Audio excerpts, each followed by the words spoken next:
বিসমিল্লাহির রহমানির রহিম। আমি আশরাফুল ইসলাম।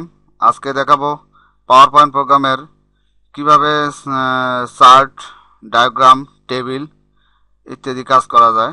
তো চলুন দেখা যাক চার্ট ডায়াগ্রাম কিভাবে তৈরি করা যায়। তো ইনসার্ট মেনু থেকে আমরা যাব ডায়াগ্রাম। আসলে ডায়াগ্রামের কাজ কি? মূলত ডায়াগ্রাম হচ্ছে বিভিন্ন অফিসে, বিভিন্ন এনজিওতে আমরা সেই চার্ট আকারে, তা প্রথমে আমাদের এই ডায়াগ্রামে একটা যে কোনো একটা ইয়েতে সিলেক্ট করি, ওকে বাটন ক্লিক করি, তো ডায়াগ্রাম চলে এসেছে।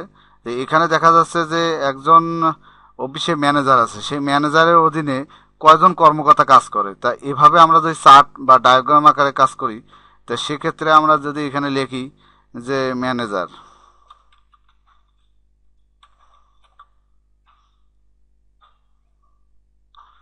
তো এভাবে ম্যানেজারের নিচে কয়জন আছে তা এইভাবে আমরা লিখতে থাকি। ইচ্ছে করলে যদি ম্যানেজারের নিচে আরও একজন বাড়ে, তা সেক্ষেত্রে আমরা এই এই ম্যানেজারের যে প্রধান যে আইকনটা আছে, টেবিলটি আছে, ছকটি আছে, সেই ছকটিতে ক্লিক করব। ক্লিক করলে এরকম চারপাশে সিলেক্ট দেখাবে।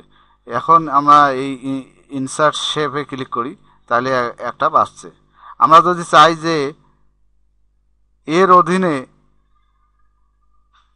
এই একজন সহকারী ম্যানেজার আছে বা একজন আছে, এর নিচে আর একজন দরকার, তখন এখানে সিলেক্ট করে ইনসার্ট করলে আর একজন বাড়বে।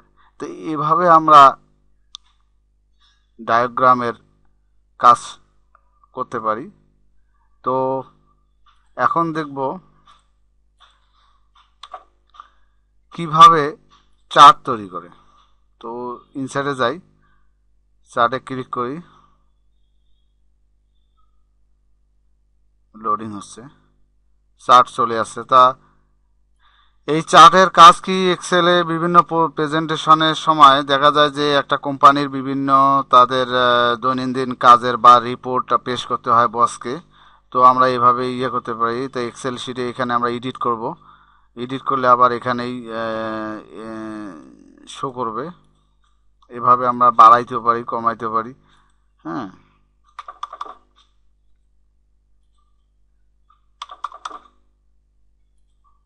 তো এভাবে আমরা এডিট করে কাজ করতে পারি।